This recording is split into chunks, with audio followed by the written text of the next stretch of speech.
Hi, welcome to Leaving CrazyTown with Finn and Sarah. Hi, Sarah. everyone. Hey, Sarah, what are we going to talk about this week? This week we are gonna give a couple of tools for dealing with anger.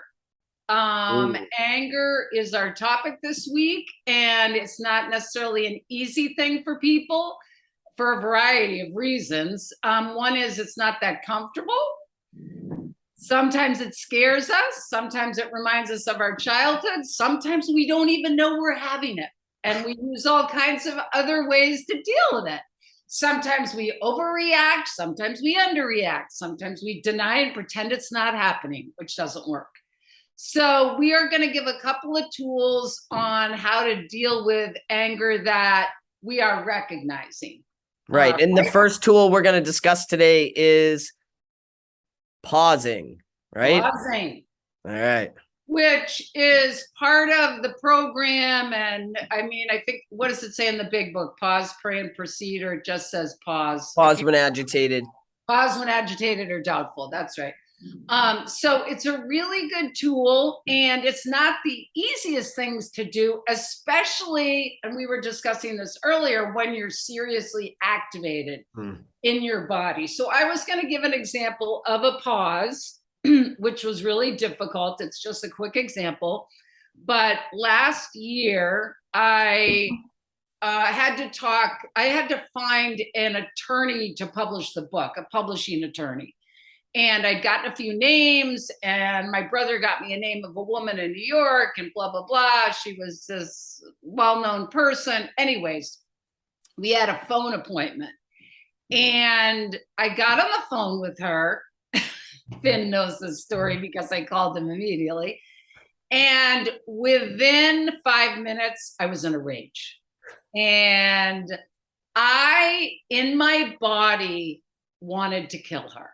And the reason was my perception of what she was saying to me was like I was invisible, like I was a nobody, like I was not important. There was all kinds of things that got activated. And I was on the phone with her. And because I've been doing this work a while, I knew it would not be the greatest thing to start screaming and yelling at this publishing attorney. So I noticed the feelings in my body, and that's what happens with rage. It really happens physiologically. We feel it in our bodies, and that's why it's hard not to just act out in some way. So I took some deep breaths, another thing to do when you're trying to pause. And I say to myself, this isn't about her, because we've learned through this work and codependency work that our anger is all ours. So I know it's not about her. After a little while, I realized I could calm down enough to say to her, it sounded like this wasn't going to work out. And I can't remember the exact words, but I said, thanks for your time. And I learned how to do that. And I got off the phone. And then I felt my feelings of rage and I called a friend. And then I did what Finn's going to talk about, which is the turnaround. I looked at what was going on for me underneath the rage. Because if some of you have read the book, we talked a lot about what's underneath the rage, which is sadness, anger, irritability, really fear and powerlessness at the bottom. So, And this is the anyway, book Sarah's talking about. right, that's the book. So, Finn's going to give a great example of his own experience this week where he processed it. And this will be helpful to people to learn how to process some anger or resentment. And take it away, Finn. All right, take it away. Take it away. So, typically I don't respond as well sometimes to my resentments as I did to this. I happen to be in a really good space, so it was a little bit easier for me to respond the way I did. I was on a meeting with like 40 or so people on a Zoom meeting, and I don't know, like if everyone knows this, probably don't, but I'm transgender, and I started transitioning about a year and a half ago. So usually transition, it's considered like a second puberty, and it takes like 5 years.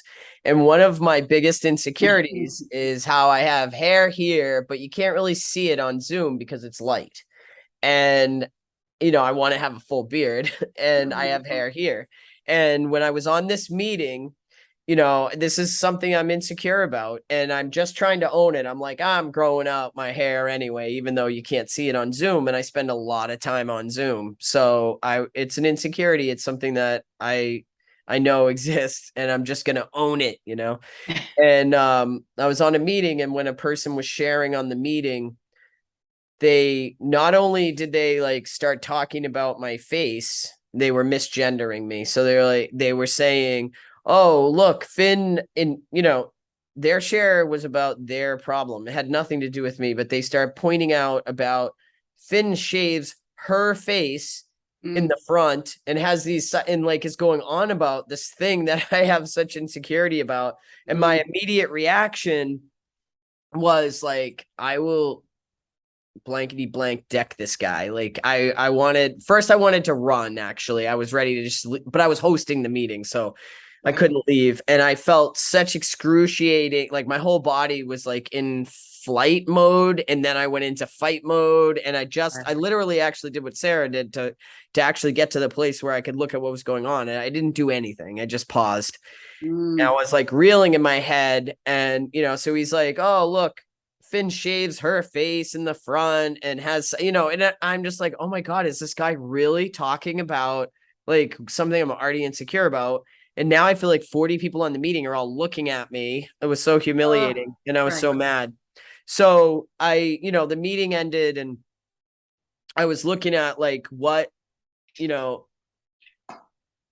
thoughts I was having about it were that everyone else was looking at me, and that he was pointing it out. I didn't think he was doing it on purpose because he's not that kind of guy, but I definitely went down this like whole squirrely path of he's outed me as transgender to people that don't know. He's talking like everyone's looking at me now and they all know that I look like I look like a fool. I mean, I had all this stuff. I was so embarrassed, and I wanted to lash out, but reality is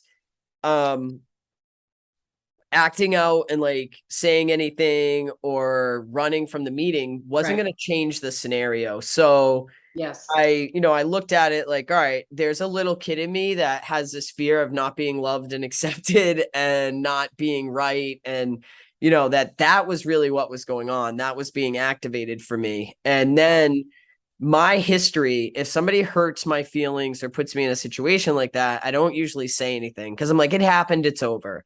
And in this scenario, I decided that I would actually talk to him, not in a rage, not whatever. So I asked for help and I called him and ended up telling him that, I think this is why crosstalk is frowned upon. And I told him my experience. I said, it's an area where I'm feeling really insecure. And I felt like, and I asked him, I set a boundary. I said, I would appreciate it when you share, you don't talk about my appearance or my life. I'm happy to talk to you anytime you want in private, one-on-one about anything, but not in front of everyone. I felt embarrassed and humiliated. And normally I have tremendous amount of guilt saying stuff like that because now I've got another person who's not going to like me. But the options were to tell him how I felt and set a boundary, or block him out of my life and hold on to the resentment. And I didn't want to do that. And, I want the freedom today. It doesn't matter if he changes. Hopefully he has a better awareness about, when you're sharing things, you don't know what's going on for other people. And also it helps remind me of that.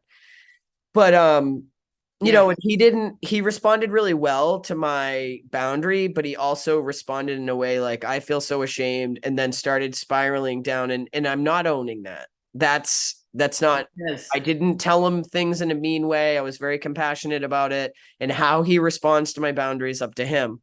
But the other thing I noticed after everything was over is I don't eat sugar, and I'm in a food program as well. And I wanted pans and pans of brownies. And I was like, I don't even, I was telling Sarah, like, I don't even know why I want to eat brownies. I don't feel like there's anything wrong. And as I was saying it, I realized like that little kid in me that's insecure is like curled up in a ball and wants to suck his thumb and want some brownies. Because guess what? I remember years ago being consoled with food and sugar, and it makes me feel good for a second.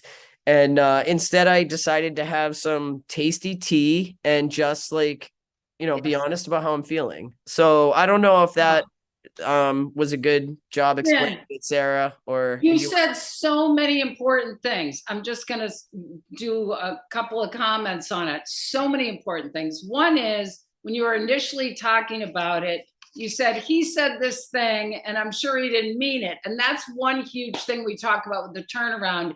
And this is an Al-Anon thing. Whatever comes out of someone else's mouth is about them, not us. And a lot of times someone will say something and we'll immediately get angry because we're hurt by it. But remembering NAM for short, it's not about me, that really what he's talking about is his own stuff. It was about you, but for whatever reason, he felt the need to do it. It's really about him. That was the first thing. Really important. The second thing was setting a boundary, which to me, anger can happen very often when a boundary is violated, like this exact example. Sometimes when our boundaries get violated, we have an anger response, which is normal. And it's important to look at, gee, what is this reminding me of? But also trying to set the boundary today, which is what you did. And again, you gave great examples of, gee, in the past, maybe I would fight or flight. I'd get really upset, or I'd take off, or I'd say, I'm never speaking to them again. And exactly what you said is so important, which is if it's someone that I'm going to see regularly or that I have a relationship with, why would I continue to be resentful and suffer myself? Like, that's the irony with anger and resentment, is when we're holding a resentment, we are suffering. And by communicating it and processing it, you clean up your side of the street, and then they can do whatever they want with it. So with codependency, I always say this, that it not only helps you to speak up, it helps the other person. Just like with addiction, it not only helps the person that's with an addict, but it helps the addict when you set boundaries, or anybody in your life. So really good example. Excellent.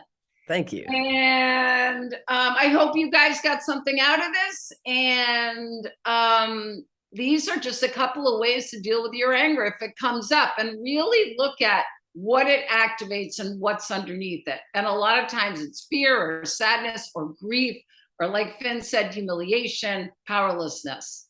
Really good. Thanks, Sarah. Okay. All right, everybody. We're leaving CrazyTown. Yep.